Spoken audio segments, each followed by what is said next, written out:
સાત ભાઈ બહેનમાં હું પહેલે કીધું હું સૌથી નાનો હતો. તો અમારા બાપા છે ને બહુ મિલિટરી મગજના હતા. મારા મોટા ભાઈ, પેલા ભાઈ ને બીજા ભાઈ ને ઈ લોકો જયારે નાના હતા ને તોફાન મસ્તી ને કરતા તો બાપા બહુ ગુસ્સામાં ને બહુ મારતા ને બહુ ઓલું કરતા બચાવને.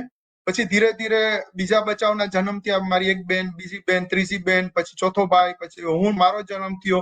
તો બાપાનો જે ગુસ્સો હતો ને ઈ ખલાસ થઈ ગયો હતો. મારા ટાઈમની અંદર હું જયારે પેદા થયો તો હું નસીબદાર હતો. બાપાએ કહ્યું મને માર્યો નથી, પણ મારા બધા ભાઈ બહેને માર ખાધા છે બાપાને.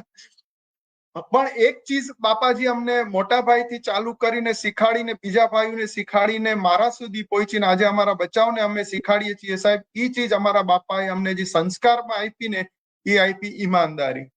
અમારા મા બાપ અમને એક જ વસ્તુ અને અમારા ધર્મગુરુ અમારા ઈ જ અમને એક જ શિખામણ આપતા હતા.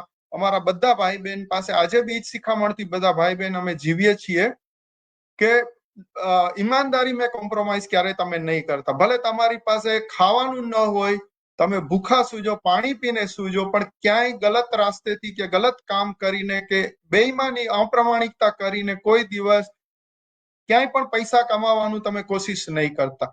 ભલે ઈમાનદારીથી કમાઓ, તમારા પૈસા જાશે, કોઈ બી ખાઈ જશે યા ક્યાંય બી લૂંટાઈ જશે, તમને ઉપરવાળો પાછા દઈ દેશે. પણ બેઈમાનીથી કમાયેલા પૈસા તમે જાશો, તમારી હેલ્થ બી જશે, તમારી વેલ્થ બી જશે ને તમારી પીસ અને સુકૂન બી જશે.